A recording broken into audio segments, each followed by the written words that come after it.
शांतिपुर गांव छोटा सा और शांत था।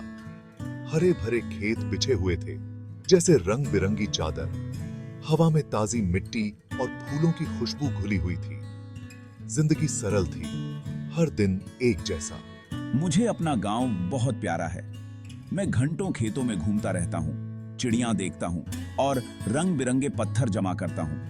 मैं अपने गांव के लिए एक अच्छे भविष्य का सपना देखता हूँ, एक ऐसा भविष्य जहां सूखे की चिंता ना हो और किसी कीटानायम हो। अमन के पास एक राज था, एक सपना जो उसके दिल को उम्मीद और उत्साह से भर देता था। वो हर रोज अपने सपने के बारे में सोचता, उसे साकार करने के लिए योजनाएं बनाता।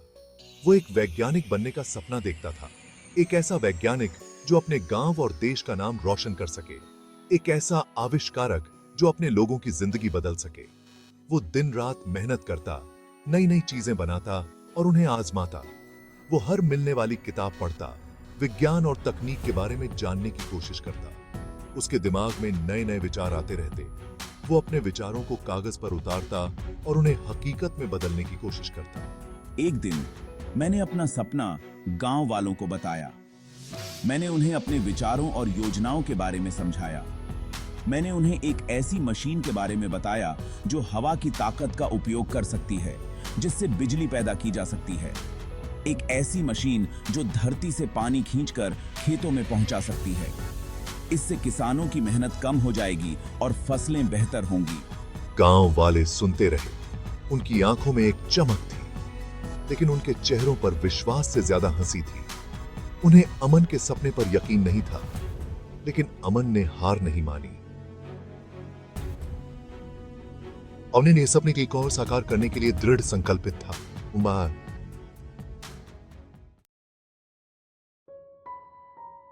वैज्ञानिक अमन, ऐसे सपने हमारे जैसे मामूली गांव वालों के लिए नहीं होते। उनके शब्द पत्थर की तरह चुभ रहे थे, भारी और तकलीफदेह। उन्होंने उसे यथार्थवादी बनने और अपने उम्र के दूसरे लड़कों की तरह खेतों में मदद करने को कहा। लेकिन मैंने हार मानने से इनकार कर दिया। अपने सपने को पूरा करना आसान नहीं होगा, लेकिन मैंने अपनी आशा और अपने हौसले को कम नहीं होने दिया। मैं पढ़ता रहा, सीखता रहा और सपने देखता रहा। दिन रात मैंने बिना थके काम किया। उसने लोहे के टुकड़े, बेकार लकड़ी और जो भी उसे मिल सकता था इकट्ठा किया।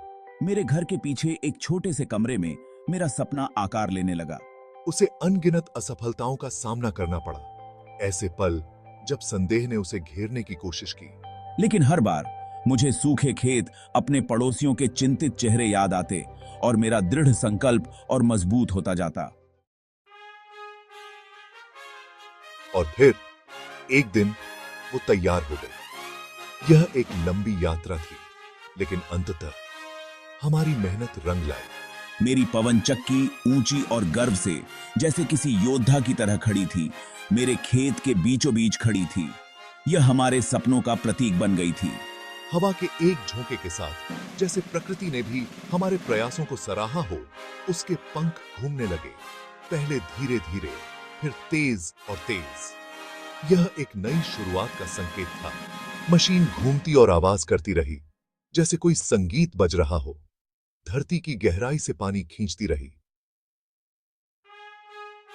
यह जीवन का नया स्रोत था। नहरों से पानी बहता हुआ, जैसे कोई नदी अपने रास्ते पर बह रही हो, प्यासी जमीन को सींचता रहा।